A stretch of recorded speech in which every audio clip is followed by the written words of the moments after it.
प्रिय भाई बहनों, प्रभु यीशु मसीह के नाम में सबको जय मसीह की। आज हम आपको एक विश्वसनीय कहानी सुनाने जा रहे हैं जो एक ऐसे व्यक्ति की है जो परमेश्वर के साथ बहुत प्रीति रखता था और उसके साथ रोज संगति किया करता था।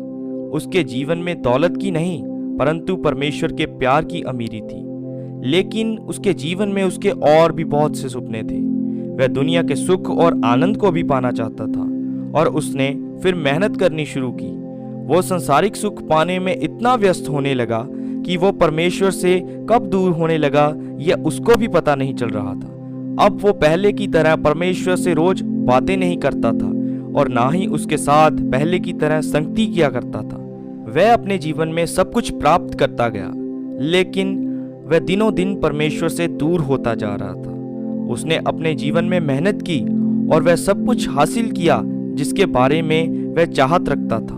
अब उसके पास सब कुछ आ चुका था, लेकिन वो अपनी मेहनत और अपनी दौलत पर बहुत घमंड करने लगा था। उसको लगने लगा था कि जो लोग उसके पास रहते हैं वो लोग उसकी मेहनत के कारण उसके साथ हैं, और वे गरीबों से भी धीरे धीरे घृणा करने लगा था। उसके मन में उसे सिर्फ अपनी दौलत का ही घमंड था। जब वह अपनी दौलत में खोया हुआ था तो एक दिन उसे एक आवाज सुनाई दी। वो आवाज सुनकर वह बहुत हैरान हुआ, क्योंकि वह आवाज परमेश्वर की थी।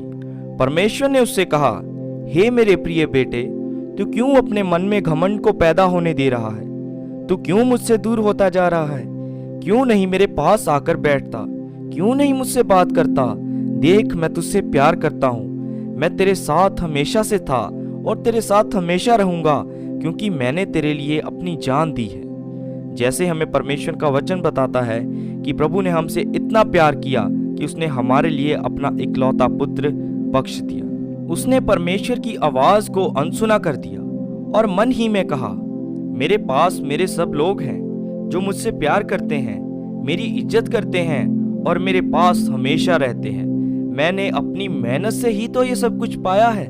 और जब वो अपनी दौलत और घमंड में खोने लगा, उसे भी ना पता चला कि वो परमेश्वर से दूर हो चुका था। उसके जीवन में ऐसा वक्त आया कि उसका सब कुछ जो उसके जीवन में पाया था वो धीरे धीरे खत्म होने लगा। उसके पास अब कुछ भी नहीं बचा था। उसने अपने लोगों से, जो वह कहता था कि उसने अपनी मेहनत से वो लोग कमाए हैं, उनसे मदद लेनी चाहिए, लेकिन कोई भी उसके साथ देने के लिए तैयार नहीं था। सब लोग जिनको वो अपना समझता था वो उसका साथ छोड़ गए थे।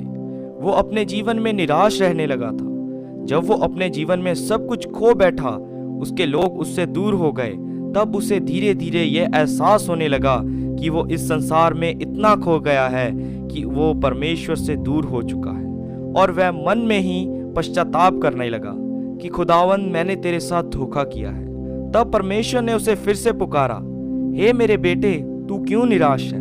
उसने परमेश्वर को उत्तर दिया, क्योंकि अब मैं अकेला हूँ और मेरे पास कुछ भी नहीं रहा। सब लोग मेरा साथ छोड़ गए हैं और प्रभु, मुझे ऐसा लगता है कि मैंने तुझको भी बहुत दुख दिए हैं। मैं अपने घमंड में इतना चूर हो गया कि मैं तेरे साथ भी बैठना भूल गया। अब मुझे लगता है कि तू भी मेरे साथ नहीं देगा। तब परमेश्वर ने उससे कहा, लेकिन ये वही लोग हैं जिन पर तू सबसे ज्यादा यकीन किया करता था, और तूने ही कहा था कि तूने अपनी मेहनत से सब कुछ हासिल किया है। तब उसे धीरे धीरे यह समझ आने लगा कि इस दुनिया में उसकी मेहनत के कमाए हुए लोग उसे छोड़ सकते हैं, परंतु उसका इकलौता परमेश्वर उसे कभी नहीं छोड़ता।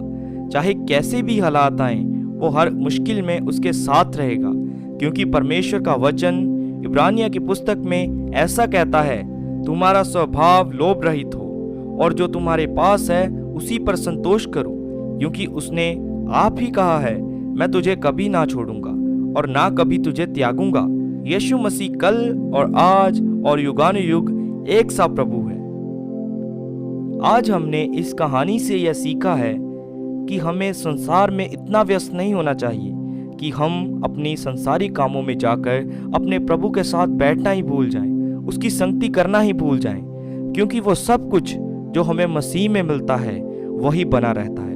और ये बहुत ज़रूरी है कि हम हर दिन उसके साथ संगति करें, हर दिन प्रभु से नया अभिषेक पाएं और उसमें बने रहें, क्योंकि यीशु मसीह ही इकलौता परमेश्वर है जो हमारा साथ कभी नहीं छोड़ता। प्रभु आप सबको इस कहानी के द्वारा आशीष दे और हम ये आशा करते हैं कि आप सबको ये कहानी पसंद आई होगी, और आपसे ये विनती करते हैं कि कृपा करके इस कहानी को ज़्यादा से ज़्यादा शेयर करें ताकि सब लोग इस कहानी के द्वारा आशीष पा सकें और प्रभु के ज्ञान को अपने अंदर ले सकें। प्रभु यीशु मसीह के नाम में सबको जय मसीह की। आमीन।